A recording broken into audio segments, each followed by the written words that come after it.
So we flash back and Ji Won is speaking to her father. This time she's still in middle school, and her dad's saying about how, like, don't worry about couples when they're fighting, like it's a husband's job to make up with the wife. And he tells her, like, just go to school, don't worry about anything. So she's gone into the shop and she overhears the shopkeepers talking about her mum running off with another man, and that how her dad shouldn't have married her mum because she was pretty. And then it's now raining and we see that Ji-won has followed her father, who is watching her mum with another man. Upset, she runs away and she's saying that she needs to live her life. So she's gone back to the shop and she's trying to purchase some items. Turns out she's lost her wallet, but then it's handed to her by Soo Min, and that's when they had began their friendship. Now, when she's having her little flashback, she's also thinking that with this second chance, she's not going to let anyone walk all over her, and that she's going to try and have a happy life. So now we pick up where the last episode ended, with Yura introducing herself as Ji Hyuk's fiance. A shocked Ji Won is thinking that she only picks bad hands, and she leaves and goes to her apartment, where she gets a call from Hoo-yeon, who tells her that Mrs. Yang has stomach cancer. And then we see Yura is now talking to Ji Hyuk's grandfather. Turns out that they also have a relationship because they've grown, well, her and Ji Hyuk has basically grown up together, and it seems like his grandfather is friends with, I don't know if it's her grandfather or her father, but it's an arranged marriage, keep the families close. Anyway, it turns out that she's seen pictures of Ji-won and Ji-hyuk when they've been out on their dates, and you can see that, she's planning something. So now we see Mrs. Yang and Ji-won in a car, and it turns out Ji-won bought the car because she wanted to take Mrs. Yang to the hospital. She goes on about how she feels brave, or that she does feel braver when she's by herself. And Ji-won tells her, like, sometimes you just need to cry it out, it's okay. So now we see Soo Min, who is moaning at Min Hwan about him not sticking up for her and choosing a better place for their honeymoon. 수민아, 우리 수민이는 다 좋은데 결혼을 모르는 것 같아. 잘 들어와 봐. 결혼은 각자 알아서 할 일을 할 때 잘 굴러가는 거야. This guy trying to act like he knows what a marriage is all about. What, because your parents are still together? Dude, like, look how your mom treats your dad.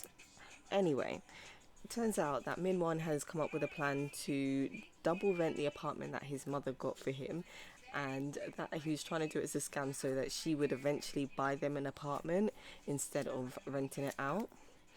And then when we see the scene at work, it turns out there is an incident happening with the meal kit project.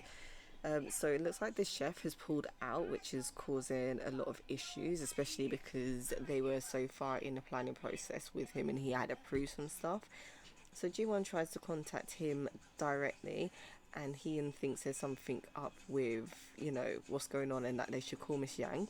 But she says no, Miss Yang should rest, she's just come back from the hospital. So Ji Hyuk then comes into the room and says that he wants to speak to Ji-won, and he tries to explain, like, look, I called things off as soon as I came back to 2013. Like, did you ever hear of me getting married in, like, the old timeline at all? And Ji-won at this point is like, look, everything sounds like an excuse. I think at the moment she's just still in her feelings, feeling like she has picked the wrong guy again, and that she doesn't want to go down the same path or have a relationship that's even remotely similar or as toxic as what she had with Min Hwan. So Ji Hyuk gives her a card. It turns out that he hired a cancer specialist from the US for her, but Miss Yang can use the woman instead, or the doctor instead. So while at work, Ji-won receives a phone call. Turns out it was Yura who has asked her to meet up, and she wants to discuss Ji-won's relationship, or lack thereof right now, with Ji-won. 약혼한 사이인 건 몰랐고 앞으로 만나지 않을 생각이에요. 살다 보면 우연히 사람을 칼로 찌르기도 해요. 그리고 나서 몰랐고 다시는 안 찌르겠다고 한다고 끝나지는 않죠. Now, Yora's going on like Ji Won really had a secret affair with Ji Hyuk behind her back when Ji Hyuk had went to her and told her that he doesn't want to get married. He even told the grandfather that he wants to call off the wedding. So I don't know why she's feeling like she's entitled to this man like he's property, because that's what it seems like. And you're trying to tell Ji Won about herself, and Ji Won's like, no, you can't tell me nothing. Her life changed without him. She didn't need him for her life to change, but he was just a nice addition to the changes, basically.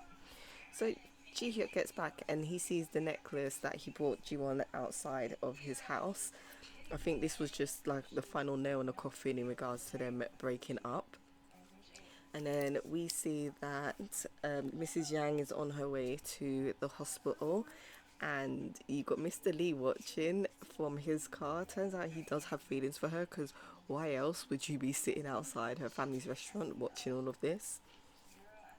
Anyway, it turns out that the appointment she's going to was the one that was partially set up by Ji Hyuk with the doctor, because you know she mentioned that how she's always got a slot open, which would have been originally for Ji Won, but Mrs. Yang can take it instead, which is good. So Soo Min and Min Hwan has returned home after their honeymoon, and they are basically being told off by Min Hwan's mom when she finds out about the apartment being, you know, double booked, and she tries to blame Soo Min, and Soo Min ain't having none of that, as we can see. 어머님, 어머님도 말 정확하게 하세요. 어머님이 집 결정하시고 오빠한테 돈 줘서 계약하라고 하셨으면서 왜 제 탓하세요? Like, as bad as it is, Sumin does have a point, but then you've got the mother trying to say, like, oh, I either took you in when you're pregnant. So Sumin tries to come back with, oh, well, look, I've got money, like, I did some stocks, and, like, you should just stop hitting your son, because otherwise me, the son, and the baby, we will all leave.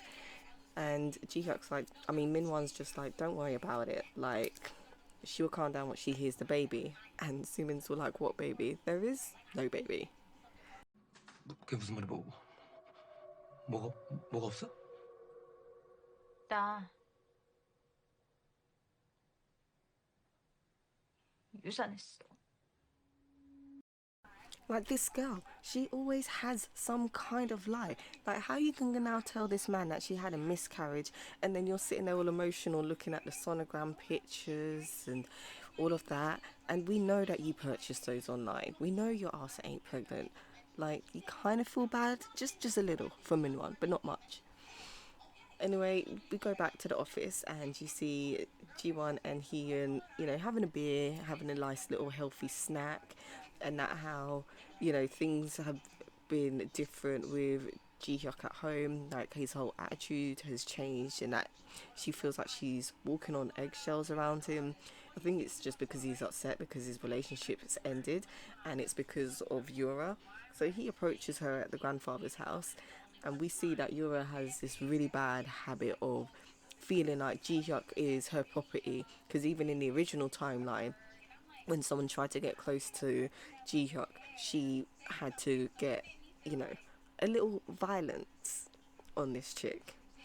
And Hyun's like, look, he would never cheat. He's not that kind of guy.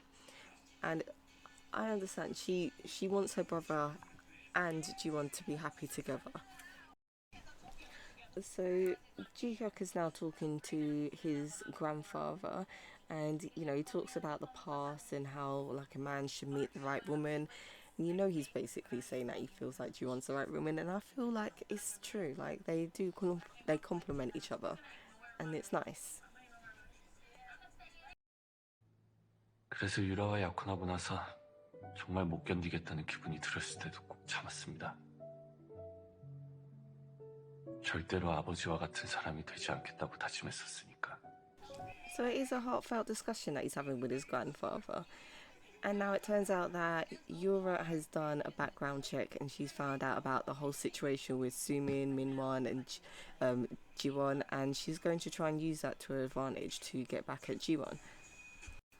So we see Soo Min at home, and she's being told by her mother-in-law that, you know, while she's out, she needs to do the laundry, she needs to clean up, and you know, the mother just starts rubbing the stomach like the baby's there, and you can see that Soo Min is frustrated.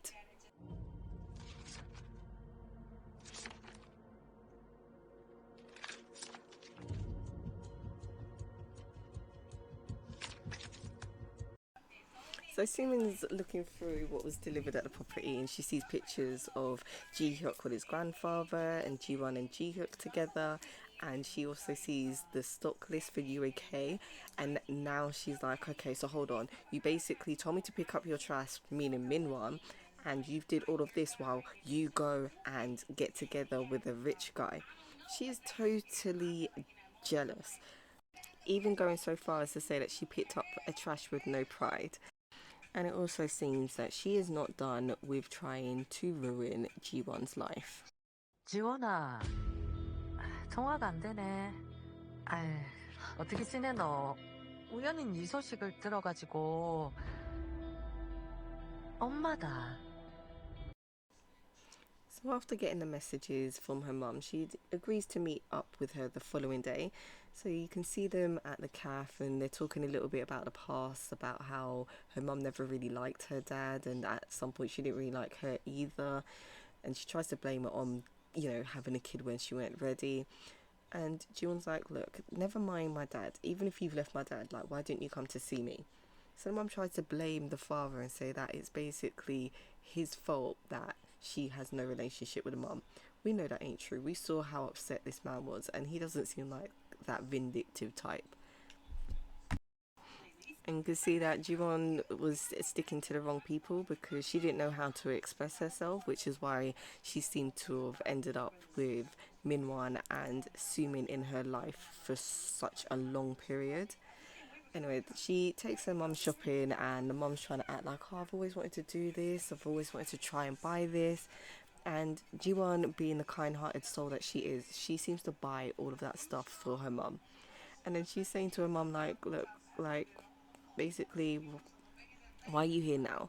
Because you never came when I got into a good college, when I graduated, none of that. But now that you hear that I'm dating someone rich, now you want to turn up.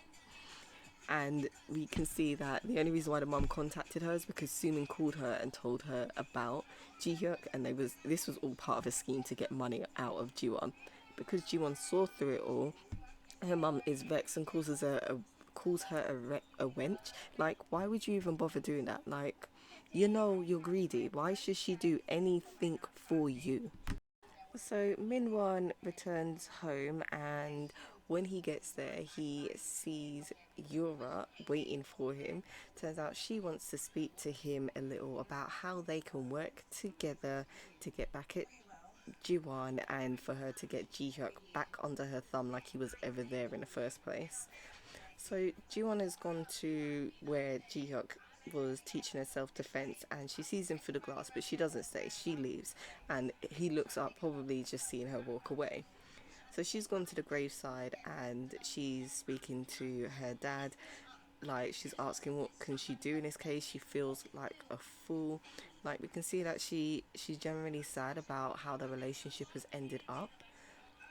But she gets back in the car and she's about to drive out, and then we see that Ji Hyuk gets a phone call saying that, you know, she's just left, and that's when we see her at the traffic lights, and there's a lorry.